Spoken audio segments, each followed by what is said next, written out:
Hello दोस्तों, क्या हाल है। तारीख 26 मई 2025, दिन सोमवार, हिंदी तिथि चतुर्दशी। और आइए बात करते हैं आज के मुख्य समाचार में देश भर की तमाम बड़ी खबरों पर नजर डालते हैं। देखिए, पहली खबर, आज 2 दिवसीय दौरे पर गुजरात जाएंगे प्रधानमंत्री नरेंद्र मोदी और यहां 82,000 करोड़ से भी ज्यादा की परियोजनाओं की शुरुआत करेंगे। ऑपरेशन सिंदूर के बाद प्रधानमंत्री का ये पहला गृह राज्य का दौरा होने जा रहा। 26 मई को आज गुजरात के वडोदरा, भुज और अहमदाबाद में रोड शो भी करेंगे। इस दौरान पीएम मोदी के रूट पर ब्रह्मोस और राफेल जैसे लड़ाकू विमानों की झांकियां भी रखी जाएगी। देखिए, गुजरात के अहमदाबाद में भी पीएम मोदी के मेगा रोड शो के लिए S-400 ब्रह्मोस और सैनिकों के कटआउट्स लगाए गए। 26 और 27 मई 2 दिन पीएम मोदी गुजरात में रहेंगे और 80,000 करोड़ से भी ज्यादा का तोहफा देंगे। ये पूरा कार्यक्रम और शेड्यूल भी आप देख सकते हैं पीएम मोदी का। और वहीं दोस्तों, गृह मंत्री अमित शाह भी अभी महाराष्ट्र के 3 दिवसीय दौरे पर हैं। यहाँ वो नागपुर, नांदेड़ और मुंबई वगैरह में कार्यक्रम करेंगे। चलिए, कोरोना वायरस से जुड़ी कुछ बड़ी खबरें देखिए। देश में फिर से कोरोना के मामले बढ़ने लगे हैं। उसके बाद केंद्रीय स्वास्थ्य मंत्रालय भी सतर्क हुआ, कुछ नए दिशा निर्देश भी जारी किए गए। केंद्रीय स्वास्थ्य मंत्रालय ने बैठक भी की। तो वहीं दिल्ली सरकार ने भी कोविड संबंधित एडवाइजरी जारी कर अस्पतालों से बेड, ऑक्सीजन, दवाइयों और वैक्सीन की उपलब्धता सुनिश्चित कराने को कहा है। केंद्रीय स्वास्थ्य मंत्रालय का कहना है कि वो सतर्क मोड पर है। भारत में सबसे ज्यादा JN.1 वेरिएंट के कोरोना के मामले मिल रहे हैं। अभी तक भारत में कोरोना से 2 लोगों की मौत होने की खबर है। दिल्ली, मुंबई समेत कई बड़े शहरों में भी भारत में कोरोना का खतरा बढ़ने लगा है। देश भर के सभी राज्यों और शहरों में अस्पतालों को अलर्ट मोड पर रखा गया है। बीते 2 दिन में दोस्तों हमारे देश में कोरोना से 2 मौतें हुई और 27 नए केस सामने आए। अभी भारत में कुल एक्टिव मरीज जो है वो 363 चल रहे हैं। केरल, तमिलनाडु, महाराष्ट्र और कर्नाटक, दक्षिण भारत के इन राज्यों में सबसे ज्यादा नए मामले सामने आ रहे हैं। ये भारत के मानचित्र में आप देख सकते हैं। कोरोना के कुल एक्टिव केस अभी 363 चल रहे हैं, जिनमें से ज्यादातर केस जो है दक्षिण भारत के राज्यों में है, जैसे केरल में 95, महाराष्ट्र में 64, तमिलनाडु में 66 है ना। इधर कोरोना और इन्फ्लुएंजा को लेकर हिमाचल प्रदेश सरकार भी अलर्ट हुई। NHM की तरफ से एडवाइजरी भी जारी की गई। तो वहीं झारखंड में भी कोरोना ने दस्तक दी। स्वास्थ्य मंत्री बोले कि कोविड के नए वेरिएंट पर सरकार अलर्ट है, घबराने की जरूरत नहीं है। और दोस्तों, पंजाब में भी कोरोना का पहला केस सामने आया। पंजाब के मोहाली में एक महिला पॉजिटिव पाई गई, जो कि हरियाणा की मरीज है। तो इसीलिए पंजाब में भी कोरोना की आहट को लेकर सरकार अलर्ट हुई। सिविल अस्पतालों, मेडिकल कॉलेजों में टेस्टिंग शुरू हुई। हेल्थ मिनिस्टर बोले कि पैनिक होने की जरूरत नहीं है। झारखंड के एक फिल्म मेकर लाल विजय शाहदेव भी कोरोना संक्रमित हुए हैं। फेसबुक पोस्ट करके उन्होंने ये बात की जानकारी दी। तो अभी कुल मिलाकर 4 राज्यों में सबसे कोरोना के केस ज्यादा बढ़ रहे हैं। तो केंद्र सरकार की भी खास नजर है और एक्सपर्ट का भी कहना कि अभी डरने की, चिंता करने की कोई ज्यादा बात नहीं है। तमिलनाडु में सार्वजनिक स्थानों पर भी मास्क पहनना अनिवार्य करने के आदेश जारी कर दिए हैं। तो कुल मिलाकर दोस्तों सतर्क रहें, आप भी भीड़ भाड़ वाली जगहों पर मास्क का इस्तेमाल करें, है ना। चलिए आगे बढ़ते हैं अपन खबरों में। देखिए, बड़ी खबर, भारत और विश्व स्वास्थ्य संगठन ने वैश्विक मंच पर पारंपरिक चिकित्सा को बढ़ावा देने के लिए एक MOU साइन किया है, मतलब एक साझेदारी की है, जिसका उद्देश्य है पारंपरिक चिकित्सा को वैश्विक स्वास्थ्य देखभाल के मानकों में एकीकृत करना है। तो कुल मिलाकर दोस्तों, जैसे भारत की जो पारंपरिक चिकित्सा प्रणालियां हैं, जड़ी बूटियों से इलाज, योग, आयुर्वेद, आयुष चिकित्सा प्रणाली, इनको अब वैश्विक पहचान मिलेगी। हाल ही में बिहार के स्वास्थ्य मंत्री मंगल पांडेय ने भी कहा था, ANM, आयुष चिकित्सक, मेडिकल ऑफिसर एवं विशेषज्ञ चिकित्सकों की नियुक्तियां जल्द ही पूरी की जाए। उत्तर प्रदेश की योगी सरकार का भी प्लान है, हर मंडल में स्थापित होंगे इंटीग्रेटेड आयुष महाविद्यालय। इसका भी मकसद यही है, परंपरागत चिकित्सा को दुनिया भर में फैलाने का लक्ष्य है। जैसे अभी आजकल की जो आधुनिक मेडिकल साइंस है, एलोपैथी जो है, उसी तरह से अब आयुर्वेद को भी दुनिया भर में अब पहचान मिलेगी, है ना। हाल ही में इस संबंध में देश भर में सभी राज्यों और केंद्र शासित प्रदेशों के स्वास्थ्य मंत्रियों और आयुष मंत्रियों की बैठक भी हुई थी। चलिए अगली बड़ी अच्छी खबर देखिए, भारत देश दुनिया का पहला ऐसा देश बन चुका है जहां अब पंचायत स्तर पर भी मौसम की सटीक जानकारी मिल पाएगी। जी हां, भारतीय मौसम विज्ञान विभाग यानी IMD ने एक नई मौसम पूर्वानुमान प्रणाली विकसित की है, जिससे कि हमारे देश में पंचायत स्तर पर भी सटीक मौसम का पूर्वानुमान जारी किया जा सकेगा। ये प्रणाली इतनी सक्षम है कि 6 किलोमीटर तक के दायरे में मौसम पूर्वानुमान जारी करने में सक्षम है। केंद्रीय मंत्री डॉक्टर जितेंद्र सिंह जल्द ही इस प्रणाली का शुभारंभ करेंगे और इसके साथ ही भारत के नाम ये एक नई उपलब्धि बन जाएगी कि भारत दुनिया का पहला ऐसा देश बनने जा रहा है जो कि इतने गांव के स्तर पर भी, इतने छोटे लेवल पर भी मौसम का सटीक पूर्वानुमान कर सकेगा, है ना। चलिए बड़ी खबर आ रही है, चुनाव आयोग ने कहा कि 4 राज्यों की 5 विधानसभा सीटों पर अगले महीने 19 जून को उपचुनाव होंगे। पंजाब समेत 4 राज्यों में 5 विधानसभा सीटों के लिए उपचुनाव का ऐलान हो चुका है। किन किन राज्यों में ये देख सकते हैं आप। एक तो पंजाब में लुधियाना विधानसभा सीट, गुजरात में कादी और विसादर, केरल में नीलामपुर और पश्चिम बंगाल में कालीगंज विधानसभा सीट पर 19 जून को मतदान होंगे और 23 जून को मतगणना हो जाएगी, रिजल्ट भी आ जाएंगे, ठीक है ना। और वहीं इधर बिहार की राजनीति में देखिए दोस्तों, एक बड़ी हलचल सी पैदा हो गई, क्योंकि लालू यादव ने अपने बड़े बेटे तेज प्रताप यादव को पार्टी और परिवार से भी निकाल दिया। कहा कि बड़े बेटे की हरकत गैर जिम्मेदाराना है, क्योंकि अभी एक दिन पहले उनके बड़े बेटे की एक महिला के साथ फोटो वायरल हुई थी। तो उसके बाद लालू यादव गुस्सा हो गए और RJD सुप्रीमो ने अपनी पार्टी और परिवार दोनों ही जगहों से अपने बड़े बेटे को निकाल दिया। लालू यादव ने फेसबुक पर एक पोस्ट भी की इस संबंध में और जानकारी दी, देख सकते हैं आप। वैसे तो उनके बेटे का कहना कि 12 साल से वो अनुष्का यादव के साथ रिलेशन में है, तो उनके बेटे की इस पोस्ट से पिताजी लालू यादव भड़क गए और बेटे तेज प्रताप को पार्टी से बेदखल कर दिया। अगले 6 साल तक के लिए उनको पार्टी से निकाल दिया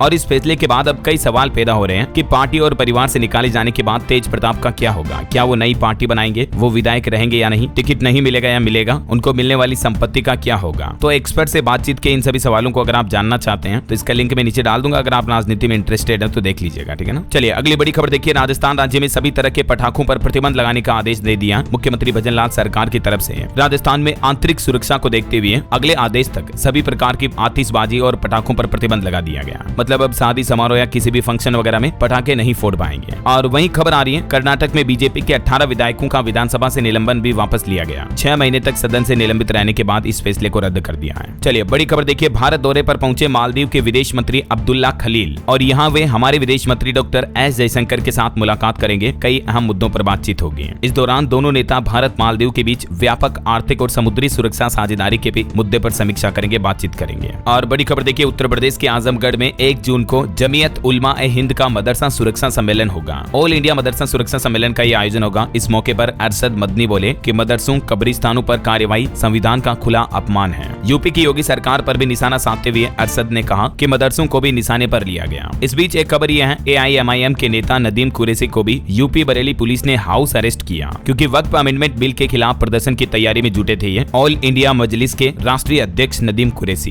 तो इसी वजह से इनको हाउस अरेस्ट किया गया। कार्यालय में ह्यूमन चेन भी बनाई गई। चलिए अगली खबर देखिए। PM मोदी की अध्यक्षता में मुख्यमंत्री परिषद की बैठक हुई। उत्तराखंड के मुख्यमंत्री पुष्कर सिंह धामी ने भी उत्तराखंड में लागू UCC कानून पर प्रस्तुतिकरण दिया। और गेहूं खरीद पर सरकार ने आंकड़े जारी किए। इस साल अब तक MSP पर गेहूं खरीद का आंकड़ा 29.7 मिलियन टन के पार पहुंच चुका है। तो ये रिकॉर्ड तोड़ खरीदारी देखने को मिली है इस बार। चलिए खबर आ रही है rising north east investor summit 2025 का भी समापन हुआ और इसमें कुल 4 लाख करोड़ रुपए से भी ज्यादा के निवेश प्रस्ताव मिले हैं। 8 MOU पर साइन हुए हैं। वही देखिए बड़ी खबर। डोनाल्ड ट्रंप की धमकी पर नीति आयोग बोला कि यहाँ आईफोन बनाना सस्ता पड़ता है। हाल ही में आपको पता होगा अमेरिकी राष्ट्रपति डोनाल्ड ट्रंप ने कहा था एप्पल कंपनी के CEO से कि भारत में आईफोन मत बनाओ, नहीं तो हम 25% टैरिफ भी लगाएंगे। तो बावजूद इसके अच्छी बात यह है एप्पल कंपनी का भी प्लान है कि वो भारत में ही बनाएगी आईफोन, किसी भी राजनीतिक दबाव में नहीं आएगी। वैसे अमेरिका से एक रिपोर्ट भी सामने आ रही कि अमेरिका की 9 बड़ी कंपनियां अपने 80% प्रोडक्ट जो है वो बाहर बना रही है। डोनाल्ड ट्रंप तो केवल एप्पल के बहाने भारत पर निशाना साधना चाहते हैं। अब सैमसंग कंपनी पर भी टैरिफ की तलवार लटक रही है। अमेरिकी सरकार कुछ ऐसे उल्टे सीधे फैसले लेने जा रही है। और भारत के लिए तो एक और अच्छी बात देखिए। दुनिया का सबसे बड़ा स्टील प्लांट महाराष्ट्र के गढ़चिरौली में बन रहा है और इस प्लांट के उद्घाटन के बाद भारत दुनिया में दूसरा बड़ा स्टील हब बन सकता है। PM मोदी ने बीते दिन मन की बात कार्यक्रम में भी इस जगह का जिक्र किया। प्रधानमंत्री नरेंद्र मोदी की मन की बात का 122वां एपिसोड आयोजित हुआ और इसमें मोदी बोले ऑपरेशन सिंदूर एक सैन्य मिशन नहीं है बल्कि ये बदलते भारत की तस्वीर है। मन की बात में PM मोदी ने देशवासियों की सेहत पर भी जोर दिया और कहा कि फिट इंडिया ही स्ट्रॉन्ग इंडिया की नींव है। और स्कूलों में भी फिट इंडिया के तहत एक नई पहल देखिए। अब लगेगी सेहत वाली क्लास। देश भर के CBSE स्कूलों में अब शुगर बोर्ड लगाए जाएंगे जहां बच्चों को मिठास का सही पाठ सिखाया जाएगा। जी हाँ दोस्तों, आपने भी स्कूलों में ब्लैक बोर्ड तो देखे होंगे लेकिन अब आपको स्कूलों में शुगर बोर्ड लगे हुए दिखेंगे। PM मोदी ने मन की बात में भी CBSE की इस नई पहल को सराहा और इन शुगर बोर्ड पर बच्चों को मीठे के बारे में जानकारियां सिखाई जाएगी। ज्यादा मीठा खाना हमारी सेहत के लिए रिस्क होता है, शुगर बढ़ सकती है इससे। तो प्रधानमंत्री मोदी ने अपनी मन की बात में CBSE के शुगर बोर्ड इनिशिएटिव की सराहना भी की है। ये देख सकते हैं आप CBSE की तरफ से देश भर के स्कूलों में शुगर बोर्ड लगाने को लेकर क्या निर्देश जारी किए। बच्चों को मीठे के बारे में जानकारियां सिखाई जाएगी, हेल्थ से जुड़े अपडेट सिखाए जाएंगे। तो कहने का मतलब डायरेक्ट शुगर या शक्कर से बनी हुई चीजें ज्यादा खाने की बजाय आप मीठे के ऑप्शन में ये चीजें खा सकते हैं। जैसे नारियल पानी पी सकते हैं, गन्ने का रस पी सकते हैं, फल फ्रूट खा सकते हैं, ड्राई फ्रूट का शेक बनाकर पी सकते हैं, है ना। जो कोल्ड ड्रिंक्स वगैरह हम पीते हैं उनमें कितनी ज्यादा शुगर आती है देख सकते हैं आप। अलग अलग कोल्ड ड्रिंक्स में 8-10 चम्मच तक शुगर मिली हुई होती है। फिर चाहे आपकी रेडबुल हो, स्प्राइट हो या फ्रूटी हो, कुछ भी हो। तो ये चीजें हमारी सेहत के लिए बहुत ही ज्यादा हानिकारक होती है ना। और वहीं देखिए प्रधानमंत्री नरेंद्र मोदी की अध्यक्षता में NDA की बैठक हुई। PM मोदी ने इसकी लीडरशिप की और इस बैठक में जाति जनगणना और ऑपरेशन सिंदूर को लेकर भी चर्चा हुई। इस बैठक के दौरान PM मोदी ने NDA के सभी नेताओं को नसीहत दी और कहा कि हर मुद्दे पर बोलना जरूरी नहीं है, अनावश्यक बयानबाजी से भी बचें। हाल ही में मध्य प्रदेश के कुछ मंत्रियों वगैरह की तरफ से ऑपरेशन सिंदूर के बाद भी उल्टे सीधे बयान दिए गए थे, आपको पता होगा। तो इसीलिए PM मोदी ने सभी को डांट लगाई। और जाति गणना पर भी PM मोदी ने कहा कि कि जातिगत जनगणना से लोगों को मुख्य धारा में लाएंगे। भाजपा और एनडीए के मुख्यमंत्री और डिप्टी सीएम से पीएम मोदी बोले कि ऑपरेशन सिंदूर ने आत्मविश्वास बढ़ाया। चलिए अगला अपडेट देखिए। सालों से बंद पड़े दिल्ली के कई ऐतिहासिक स्थल खुलेंगे और इसके लिए भारतीय पुरातत्व विभाग ने सर्वेक्षण करना भी शुरू कर दिया है। दिल्ली के ऐतिहासिक द्वार और पुल अब चुनौती बनते जा रहे हैं। पुराने होने के कारण ये जीर्ण अवस्था में पहुंच चुके हैं। ऐसे में अब इनके संरक्षण की जिम्मेदारी और बढ़ जाती है। और देश के युवाओं के लिए भी एक बड़ी अच्छी खबर देखिए। डेटा साइंस और मशीन लर्निंग सीखेंगे अब युवा। अप्रेंटिसशिप स्कीम में सरकार एक बड़ा बदलाव करने जा रही है। केंद्र की नरेंद्र मोदी सरकार कौशल विकास कार्यक्रमों में सुधार कर रही है और उन्हीं में से एक योजना जो अप्रेंटिसशिप योजनाएं हैं, तो उनमें अब युवाओं को आधुनिक टेक्नोलॉजी वाली एजुकेशन भी दी जाएगी, जैसे artificial intelligence, AI, machine learning, data science. इन काफी चीजों पर ध्यान केंद्रित किया जाएगा। आज सोमवार को इस मुद्दे पर परिषद की 38वीं बैठक भी होने जा रही है। उद्योग और शिक्षा जगत आदि के प्रतिनिधि इस बैठक में शामिल होंगे, है ना। सरकार का इन चीजों पर मुख्य फोकस है। जुलाई 2025 तक इन योजनाओं में ये चीजें बढ़ाई जाएगी, है ना। और एक बड़ी चौंकाने वाली रिपोर्ट सामने आ रही है। देखिए अमेरिका ने खोली चीन और पाकिस्तान की पोल। रिपोर्ट्स में खुलासा हुआ कि विनाशकारी हथियारों की खरीद कर रहा पाकिस्तान। अमेरिका के एक खुफिया विभाग ने यह चौंकाने वाली रिपोर्ट जारी की है, जिसमें पाकिस्तान की रक्षा नीति पर कई बड़े दावे किए गए हैं। रिपोर्ट्स के मुताबिक पाकिस्तान भारत को अपने अस्तित्व के लिए खतरा मानता है और यही वजह है कि पाकिस्तान परमाणु हथियारों का विस्तार कर रहा है, जिसमें चीन और तुर्की जैसे देश भी उसका साथ दे रहे हैं। अमेरिकी रिपोर्ट में खुलासा हुआ कि पाकिस्तान अपना परमाणु जखीरा मॉडर्न बना रहा है और इसके लिए चाइना उसे हथियार सप्लाई कर रहा है। मेक इन इंडिया के बावजूद भारत अभी भी रूस पर ही निर्भर है इस तरह के एडवांस हथियारों के लिए। तो ये अमेरिका की डिफेंस इंटेलिजेंस एजेंसी की एक नई रिपोर्ट में दावा किया जा रहा है। ये कहीं न कहीं भारत के लिए भी एक बड़ी चिंता की बात है। इस रिपोर्ट में ये भी बताया गया कि चीन और भारत का विवाद भी अभी खत्म नहीं हुआ है, बस ये थमा है। यानी भविष्य में आगे जाकर चाइना और इंडिया के बीच भी कॉन्फ्लिक्ट बढ़ सकते हैं। वैसे भी आए दिन चाइना तो भारत की अरुणाचल प्रदेश समेत कई जगहों पर अपना हक जमाता रहता है ना। चलिए अगली बड़ी खबर देखिए। दिल्ली वालों के लिए अब यूनिक आईडी जारी करेगी रेखा गुप्ता सरकार। जल्द ही इसको लेकर सर्वे भी शुरू होगा और इस आईडी के जरिए एक क्लिक में आपको सारी जानकारियां मिल जाएगी। जो मतलब पर्टिकुलर दिल्ली निवासी है ना, उनके लिए जैसे अपना आधार कार्ड वगैरह होता ना, वैसे ही अब दिल्ली सरकार दिल्ली वासियों के लिए यूनिक आईडी कार्ड बनाने की योजना कर रही है। इस योजना के पहले चरण में खाद्य, महिला एवं बाल विकास, श्रम, राजस्व और समाज कल्याण जैसे विभागों के लाभार्थियों को शामिल किया जाएगा। इस आईडी से दिल्ली सरकार की योजनाओं में पारदर्शिता बढ़ेगी,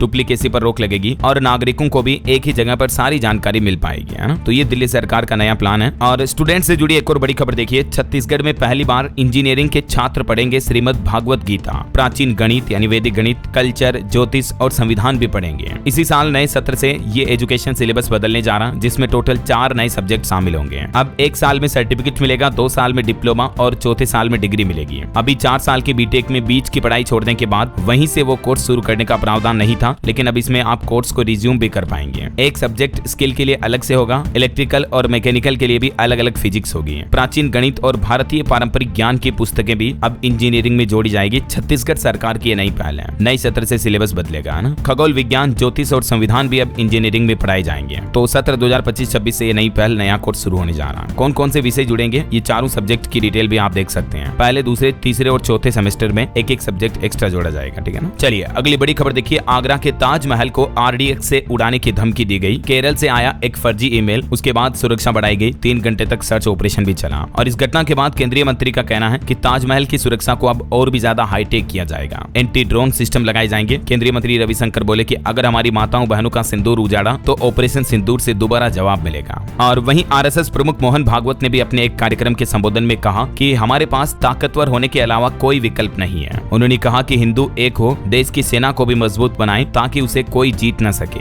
भारत के पास शक्तिशाली होने के अलावा कोई विकल्प नहीं है। आरएसएस प्रमुख ने यह बयान दिया। और एक बड़ी दुर्घटना हो गई। देखिए दिल्ली एयरपोर्ट की पार्किंग का शेड फटा, इसके बाद 49 फ्लाइट को डाइवर्ट किया गया। अभी मानसून 4 राज्यों में पहुंच चुका है। जून के पहले सप्ताह में मानसून की एंट्री मध्य प्रदेश में भी हो जाएगी, क्योंकि आंधी तूफान, भारी बारिश जैसी घटनाएं अभी तेज चल रही है ना। यही वजह है कि दिल्ली एयरपोर्ट पर भी ये बड़ा हादसा हो गया। आगे बताऊंगा मैं आपको और भी पूरा मौसम समाचार विस्तार से। एक और घटना केरल में हो गई। देखिए आप, केरल में लाइबेरिया का कार्गो शिप डूबा। नेवी और कोस्ट गार्ड ने सभी 24 क्रू मेंबर्स का तो रेस्क्यू कर लिया, लेकिन इसके कंटेनर्स में कई खतरनाक केमिकल्स थे जो कि समुद्र में मिलने का खतरा है। केरल में कोच्चि तट पर लाइबेरिया का कार्गो शिप MSC एल्सा 3 डूब गया। और मणिपुर के इंफाल में देखिए राष्ट्रपति शासन के खिलाफ अब लोगों ने प्रदर्शन किया, जिसमें 7 लोग घायल हो गए। यहाँ चुनाव की मांग को लेकर राजभवन घेरने पहुंचा मेतेई संगठन। अब 2 दिन बाद गृह मंत्रालय से मीटिंग होगी और उसके बाद आगे की प्लानिंग तय की जाएगी। वैसे अभी आपको पता होगा मणिपुर राज्य में 13 फरवरी से ही राष्ट्रपति शासन लागू है। और खबर है कि विराट कोहली और अनुष्का भी अयोध्या रामलला के दर्शन करने गए, हनुमान गढ़ी भी गए। हाथ पकड़कर मंदिर की परिक्रमा की 20 मिनट तक रुके यहाँ तकरीबन। हाल ही में इससे पहले वो प्रेमानंद महाराज के आश्रम भी पहुंचे थे। तो विराट कोहली इसलिए कहीं ना कहीं अब आध्यात्मिकता की ओर ज्यादा झुक रहे हैं, है ना, जो कि अच्छी बात है। चलिए अगला अपडेट आ रहा, जम्मू से मुंबई पहली चेरी कार्गो ट्रेन 3 जून को चलेगी। 30 घंटे में 24 टन सामान पहुंचेगा इसके जरिए। इससे सड़क यातायात का बोझ कम होगा और चेरी जैसी जल्दी खराब होने वाली वस्तुएं कम समय में बाजार तक पहुंच पाएगी। वहीं खबर है, जम्मू पहलगाम हमले के बाद अब अमरनाथ यात्रा में भी हाई सिक्योरिटी बढ़ाई गई। 60 किलोमीटर के रूट पर 35,000 जवान तैनात किए गए हैं। 4,000 कैमरे लगाए गए। अब तक 4 लाख श्रद्धालुओं ने अमरनाथ यात्रा के लिए रजिस्ट्रेशन करवाया है और इसके अलावा जम्मू से पवित्र गुफा तक कुल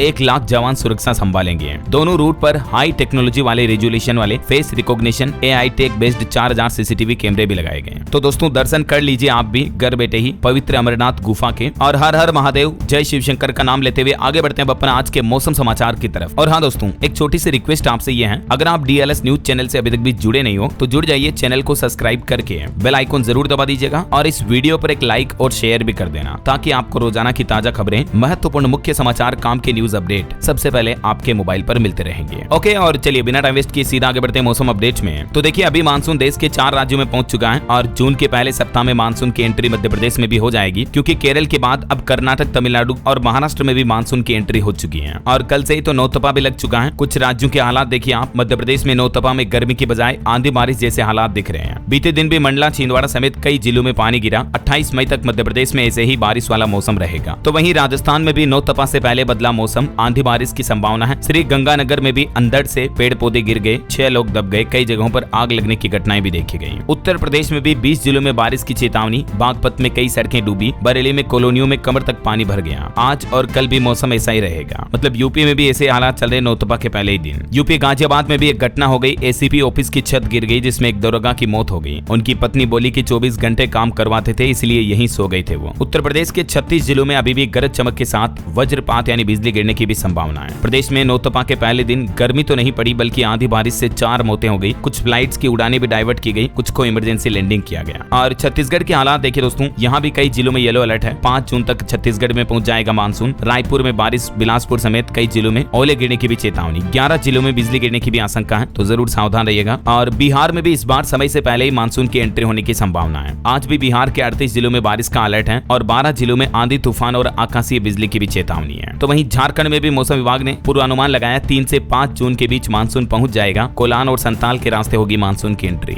हरियाणा में भी देखिए तूफान ने तबाही मचाई। हिसार में एक नहर टूट गई। गुरुग्राम में भी जल भराव की घटना पर एक JE को सस्पेंड किया गया। पंजाब में भी एक व्यक्ति की मौत हो गई। वैसे पंजाब में आज भी 15 जिलों में तो हीट वेव का अलर्ट है, लेकिन 8 जिलों में बारिश की भी संभावना है। पहाड़ी राज्यों की बात करें तो उत्तराखंड के पर्वतीय जिलों में बारिश का अलर्ट है। तेज हवाओं के साथ ओलावृष्टि की भी चेतावनी है। पिछले 24 दिनों में उत्तराखंड में 60% ज्यादा बारिश हुई। और हिमाचल में भी कुल्लू में बादल फटा, बाढ़ में कई गाड़ियां बह गई। हिमाचल के 10 जिलों में आज भी बारिश का अलर्ट है। ओले गिरने और आंधी की भी चेतावनी है। महाराष्ट्र में भी इस बार मानसून समय से 12 दिन पहले ही पहुंच चुका है। अब 3 दिन के अंदर अंदर मुंबई में भी मानसून दस्तक दे देगा। इस बार दक्षिण पश्चिम मानसून ने 24 मई को ही केरल में दस्तक दे दी थी, जबकि जनरली 1 जून तक आता है। तो 7-8 दिन पहले ही केरल में भी मानसून आ गया। इस वजह से दूसरे राज्यों में भी मानसून सप्ताह भर पहले जल्दी पहुंच रहा है। और भी दोस्तों अगले 24 घंटों के दौरान मौसम की संभावित गतिविधियां क्या रह सकती हैं, जिसकी जानकारी आप देख सकते हैं स्क्रीन पर। ओके, और चलिए दोस्तों कुछ मार्केट अपडेट्स देख लेते हैं। देखिए भारत की टॉप 10 कंपनियों में से 6 की वैल्यू 78,000 करोड़ घटी। रिलायंस इंडस्ट्रीज टॉप लूजर रही, क्योंकि बीते सप्ताह भारतीय शेयर मार्केट में अच्छी खासी गिरावट देखने को मिली। ये वजह की कई कंपनियों का मार्केट कैप टूटा।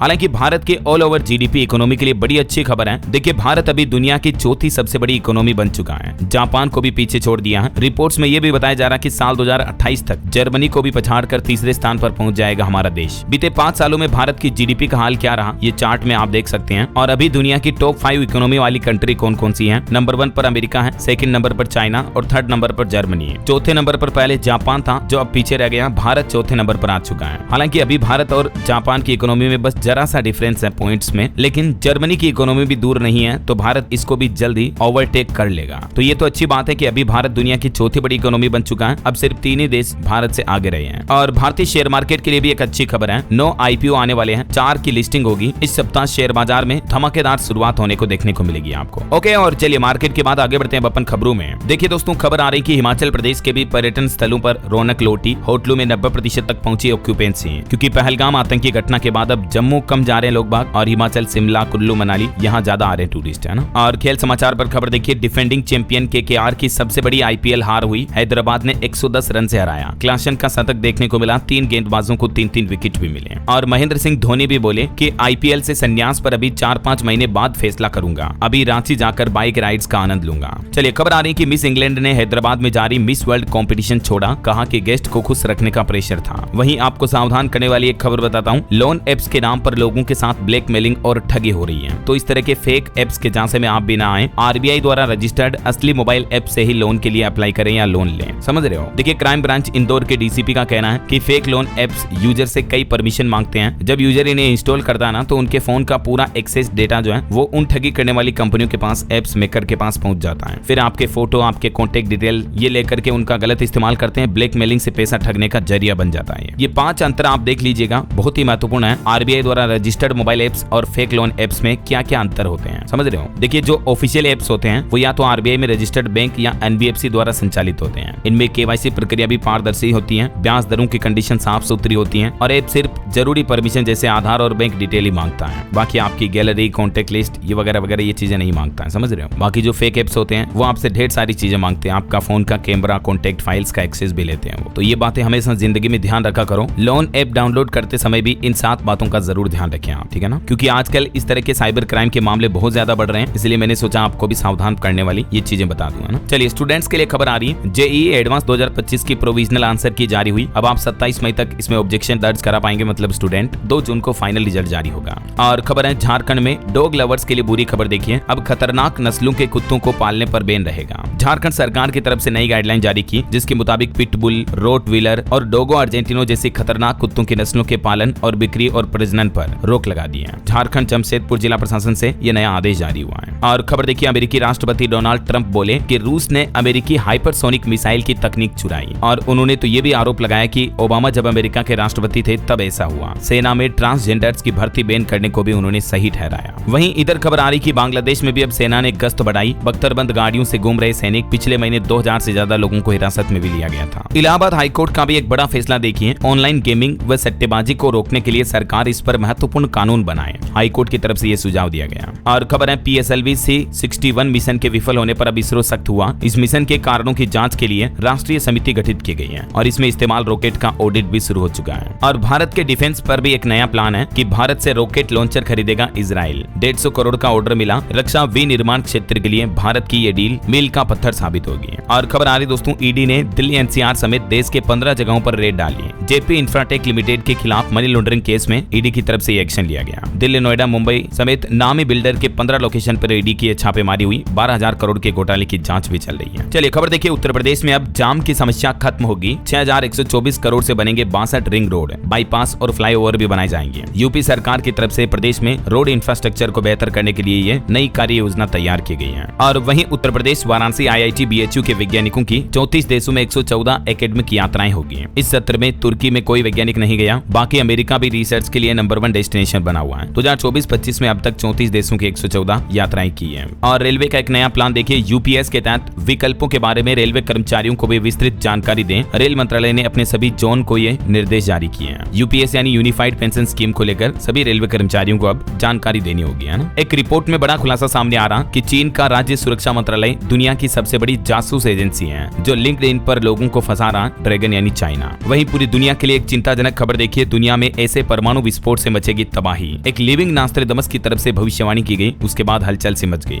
एथोस सेलेमो, जिन्हें जीवित नास्ट्रेडमस के नाम से जाना जाता है दुनिया भर में, क्योंकि उनकी कई भविष्यवाणियां सच हो चुकी हैं। क्योंकि दोस्तों उन्होंने पहले भी कोरोना वायरस, रूस यूक्रेन युद्ध और क्वीन एलिजाबेथ की मौत पर जो भविष्यवाणी की थी वो सब सच साबित हुई थी। और अब उसी भविष्यवक्ता की तरफ से परमाणु हमले को लेकर, परमाणु विस्फोट को लेकर एक बड़ी भविष्यवाणी की गई। उन्होंने साइलेंट परमाणु विस्फोट की बड़ी आशंका जताई है। उनका कहना कि इससे दुनिया सिर्फ कुछ ही सेकंड की दूरी पर खड़ी है। जहां दुनिया में रूस यूक्रेन युद्ध जो चल रहा ना, उस पर भी उन्होंने भविष्यवाणी की कि इस युद्ध का नतीजा कुछ भी नहीं निकलेगा और एक अदृश्य युद्ध शुरू होगा इसके बाद, जो कि एक परमाणु रिएक्टर को उड़ा सकता है और इससे भारी तबाही मच सकती है। चलिए अगली खबर देखिए, मुख्यमंत्री योगी आदित्यनाथ आज करेंगे 38 मॉडल कंपोजिट और 67 अभ्युदय विद्यालयों का शिलान्यास। शिक्षकों का भी सम्मान किया जाएगा। आज सोमवार को मुख्यमंत्री योगी आदित्यनाथ यूपी में बेसिक शिक्षा विभाग के कई योजनाओं का लोकार्पण और शिलान्यास करेंगे। लोक भवन में सुबह 10:30 बजे एक कार्यक्रम का आयोजन होगा, है ना। और वहीं आज वट सावित्री पूजन के मौके पर काशी में 200 वर्ष से ज्यादा आयु के पेड़ों की भी पूजा की जाएगी। अपने पति की दीर्घायु के लिए महिलाएं, माताएं, बहनें व्रत भी रखेगी। चलिए नौकरी करने वालों के लिए एक बड़ी खबर देखिए, नौकरी का मतलब सिर्फ पैसा नहीं है। देश भर के हजारों कर्मचारियों पर किए गए एक सर्वे ने हैरान करने वाले आंकड़े जारी की है। इस सर्वे में पता चला दोस्तों कि अपने जीवन व्यापन की बढ़ती लागत, वर्क फोर्स की बदलती प्राथमिकताओं और फाइनेंशियल स्टेबिलिटी पर असुरक्षा के बीच भारत के 74% कर्मचारी लंबे समय के लाभों के लिए कुछ कम वेतन लेने को भी तैयार हैं। ये जानकारी HR service provider genius consultants की हालिया रिपोर्ट में सामने आई है। देख सकते हैं आप इसके बारे में और भी डिटेल की रिपोर्ट्स क्या कहती हैं इस बारे में। कहीं ना कहीं मतलब ज्यादातर कर्मचारी अपने रिटायरमेंट प्लान, पेंशन वगैरह को लेकर ज्यादा चिंतित होते हैं। चलिए उत्तराखंड में एक नई पहल देखिए, ITI डिप्लोमा पास युवा अब जर्मनी में भी लाखों कमा पाएंगे। नर्सिंग केयर गिवर जॉब के बाद अब उत्तराखंड के ITI पॉलिटेक्निक डिप्लोमा व डिग्री धारक युवा भी जर्मनी में नौकरी करने के लिए अप्लाई कर पाएंगे।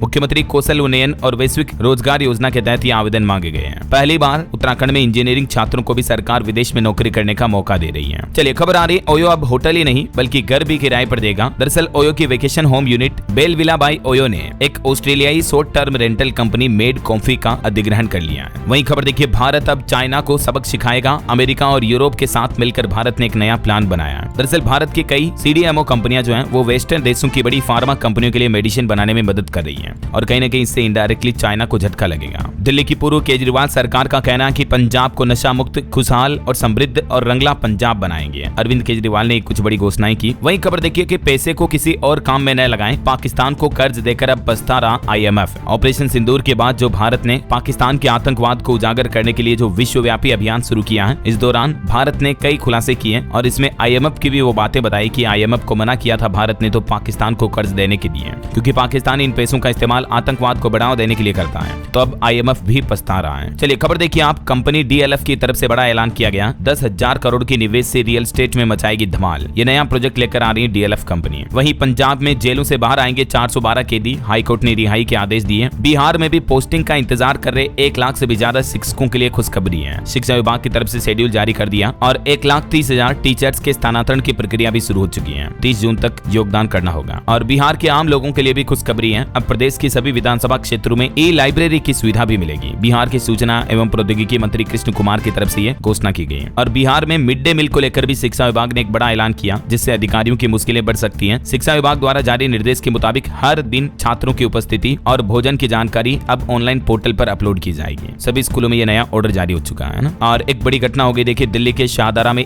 चार्जिंग स्टेशन में आग लगने से 2 लोगों की मौत हो गई। दिल्ली पुलिस ने इस मामले में एक व्यक्ति को हिरासत में भी लिया। जासूस ज्योति के कुछ और खुलासे सामने आ रहे हैं। ज्योति के मोबाइल और लैपटॉप से डिलीट की हुई चैट और वीडियो भी वापस मिल चुके हैं। इन वीडियो को पाकिस्तान भेजने का भी शक है। 12 राज्यों की पुलिस ज्योति से पूछताछ की तैयारी कर रही है। खबर है कि पाकिस्तान से लौटने के बाद ज्योति मल्होत्रा ने एक एक्टिवा स्कूटर भी खरीदा था। इस यूट्यूबर के पिता बोले कि अपनों ने भी अब इससे दूरी बना ली है। और वहीं दोस्तों एक और जासूस का मामला भी सामने आ रहा। पाकिस्तान की अदिति को खुफिया जानकारियां दे रहा था। गुजरात का सहदेव भी अब गिरफ्तार हुआ, पैसों का लालच देकर फंसाया गया इसे। चलिए खबर आ रही, विकसित कृषि संकल्प अभियान इस महीने की 29 तारीख से उड़ीसा के पुरी से शुरू होगा और इस अभियान के तहत देश के केंद्रीय कृषि मंत्री पदयात्रा भी निकालेंगे और किसानों को सशक्त समृद्ध बनाने के लिए ये नया अभियान शुरू किया जा रहा। वहीं खबर आ रही है ऑपरेशन सिंदूर के तहत भारत की कूटनीतिक पहल देखिए। शशि थरूर के नेतृत्व में अमेरिका के न्यूयॉर्क में अब सर्वदलीय प्रतिनिधिमंडल ने भी आतंकवाद विरोधी प्रतिबद्धता बताई और बीजेपी के राष्ट्रीय अध्यक्ष JP नड्डा भी बोले जातिगत जनगणना देश की जरूरत है। दिल्ली में जुटे 20 राज्यों के मुख्यमंत्री और डिप्टी CM ऑपरेशन सिंदूर पर भी प्रशंसा प्रस्ताव पारित हुआ। हार्ट के पेशेंट के लिए अच्छी खबर आ रही, अब शरीर ही देगा पेसमेकर को ऊर्जा, स्मार्ट वॉच नहीं होगी डिस्चार्ज। IIIT प्रयागराज के वैज्ञानिकों ने एक ऐसा उपकरण बनाया है जो कि हमारे शरीर की गतिविधियों से ऊर्जा उत्पन्न कर सकता है और ये टेक्नोलॉजी खास करके उन लोगों के लिए काम आएगी जिनके हृदय की धड़कन को नियंत्रित करने के लिए जो पेसमेकर डिवाइस लगाया जाता है। तो अब इस उपकरण में बैटरी बदलने की जरूरत नहीं पड़ेगी।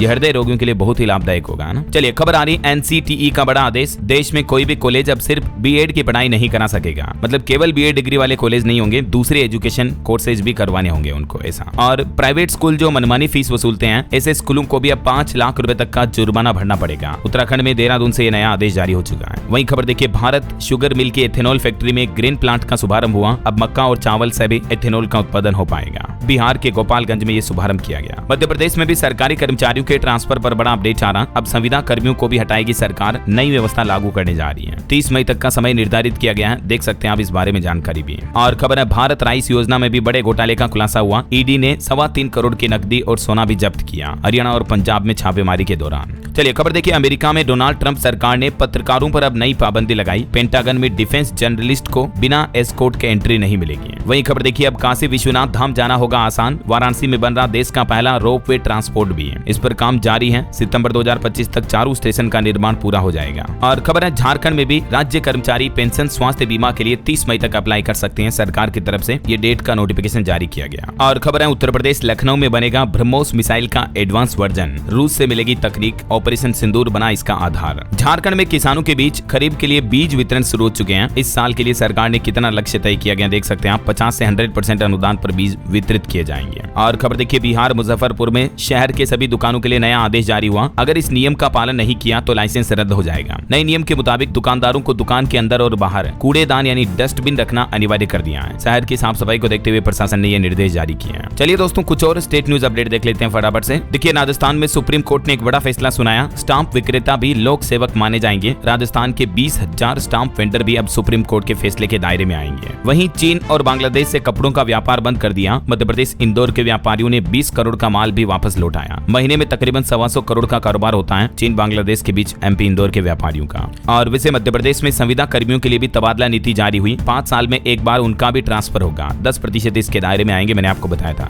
वहीं एमपी उज्जैन जिला पंचायत सीईओ ने 3 रंग का हैंडपंप मॉडल जो लागू किया, ये मॉडल अब पूरे प्रदेश में यानी पूरे मध्य प्रदेश में लागू किया जाएगा। ये तीनों अलग अलग रंग के हैंडपंपों का मीन्स यानी मतलब क्या है देख सकते हैं आप। हरे हैंडपंप में साल भर पानी आता, कोई प्रॉब्लम नहीं होती है। जो पीला हैंडपंप होता है उसमें गर्मी के महीनों में पानी का जल स्तर घट जाता है। और लाल हैंडपंप का मतलब रिचार्ज नहीं होगा, ये गैर कार्यात्मक है। तो ये मॉडल पूरे मध्य प्रदेश में लागू किया जाएगा ना। चलिए खबर आ रही देश के मशहूर हार्ट स्पेशलिस्ट की छत्तीसगढ़ राज्य पर नजर है। डॉक्टर त्रेहन शुरू करना चाहते हैं अस्पताल। मुख्यमंत्री विष्णुदेव साय को 500 करोड़ का इन्वेस्टमेंट प्लान भी बताया उन्होंने। तो इस प्लान के मुताबिक छत्तीसगढ़ में मेदांता 500 तो वरुण बेवरेज 250 करोड़ का निवेश करेगा। वहीं देखिए उत्तर प्रदेश लखनऊ में 15 जिलों के 101 जोड़ों का सामूहिक विवाह का आयोजन हुआ। यूपी कानपुर चिड़ियाघर में भी बर्ड फ्लू को लेकर अलर्ट जारी किया गया। और यूपी गोरखपुर में 1 करोड़ 85 लाख का एबीसी सेंटर भी तैयार हुआ। यहाँ रोजाना 41 आवारा कुत्तों की नसबंदी की जाएगी और इस सेंटर का उद्घाटन भी आज मुख्यमंत्री योगी आदित्यनाथ करेंगे। वहीं खबर है ऑपरेशन सिंदूर के बाद पहली बार पीएम मोदी बिहार का दौरा भी करने जा रहे हैं। 30 मई को विक्रमगंज में कार्यक्रम होगा। इस दौरान 5000 करोड़ की योजनाओं का शिलान्यास उद्घाटन भी करेंगे। बिहार नालंदा में होमगार्ड के 812 पदों के लिए 38,649 आवेदन आए। 31 मई से फिजिकल टेस्ट वगैरह होंगे। वहीं देखिए हरियाणा में बोनस अंक खारिज होने से 25,000 भर्तियों पर असर पड़ेगा। युवाओं की सरकारी नौकरी भी खतरे में है। एडजस्ट करने को लेकर अब नई पद भी बना सकती है हरियाणा सरकार। हरियाणा महेंद्रगढ़ में भी ई लाइब्रेरी का उद्घाटन हुआ। और देखिए पंजाब चंडीगढ़ में भी कर्मचारी चुन सकेंगे अब यूपीएस यानी यूनिफाइड पेंशन स्कीम। तो वहीं पंजाब में व्यापारियों के लिए भी बनेगा बोर्ड। नाभा में अरविंद केजरीवाल ने ऐलान किया। पंजाब में भी उपचुनाव की घोषणा हो चुकी है। 19 जून को वोटिंग होगी। और सरकारी नौकरियों पर अपडेट आ रहा दोस्तों, इस सप्ताह 5000 से भी ज्यादा वैकेंसियां निकली हैं। मध्य प्रदेश, बिहार, गुजरात और इंडियन एयरफोर्स में ये वैकेंसियां हैं। कुछ अपडेट्स देख लीजिए आप। बिहार स्वास्थ्य विभाग में भर्ती निकली है 2619 पदों पर। आवेदन करने की आखिरी तारीख यानी लास्ट डेट 15 जून 2025 रहेगी। Gujarat panchayat service selection board में 994 पदों पर भर्ती है। लास्ट डेट 10 जून। और बिहार पंचायती राज विभाग में भी 942 पदों पर भर्ती निकली। अंतिम तारीख 25 जून। मध्य प्रदेश में एमपीएससी की रिक्रूटमेंट चल रही है 311 पदों पर। लास्ट डेट 9 जून। और इंडियन एयरफोर्स में भी 153 पदों पर वैकेंसी है। लास्ट डेट 15 जून है। ठीक है ना। तो ये कुछ इस सप्ताह की टॉप गवर्नमेंट जॉब्स रही। डीआरडीओ में भी 148 पदों पर भर्ती है। इसकी अंतिम तारीख 7 जून है। सॉरी मतलब 7 जून से तो इसमें आवेदन शुरू होंगे और इसकी लास्ट डेट रहेगी 27 जून। ठीक है ना। और अंतर्राष्ट्रीय न्यूज पर खबर देखिए दोस्तों, यूक्रेन पर रूस के ड्रोन व मिसाइल हमले में 12 लोगों की और जान चली गई। और ऑस्ट्रेलिया में देखिए अभी भयंकर बाढ़ आई हुई है। 5 लोगों की जान चली गई। हजारों लोग फंसे हुए हैं। राहत कार्य अभी जारी है। ओके और चलिए दोस्तों अंत में आज के राशिफल पर नजर डाल लेते हैं। देखिए वृष राशि वालों को सितारों का साथ मिलेगा और नौकरी में पसंदीदा जगह ट्रांसफर करने की भी संभावना है। बाकी और भी कुछ अलग अलग राशियों का राशिफल आप स्क्रीन पर देख सकते हैं इस टेबल में। और हाँ दोस्तों, आप मुझे कमेंट करके बताइए कि अभी दुनिया में अर्थव्यवस्था के मामले में तीसरे नंबर पर कौन सा देश है। 3rd लार्जेस्ट इकोनॉमी किस कंट्री की है, उस देश का नाम कमेंट में लिखिए। सही जवाब देने वाले लोगों को रैंडमली सेलेक्ट होने पर डीएलएस न्यूज टीम की तरफ से एक शानदार सरप्राइज गिफ्ट जीतने का मौका मिलेगा। और इसी के साथ ही अगर आपको वीडियो अच्छा लगा तो इसे लाइक करना, शेयर भी करना। डीएलएस न्यूज चैनल को सब्सक्राइब करके बेल आइकन जरूर दबा देना रोजाना ऐसे इन्फॉर्मेटिव जानकारियां, महत्वपूर्ण समाचार देखते रहने के लिए। ओके, ख्याल रखिएगा अपने आप का, अपने परिवार का। मिलेंगे अगले नेक्स्ट अपडेट में। तब तक के लिए जय हिंद, जय भारत, वंदे मातरम।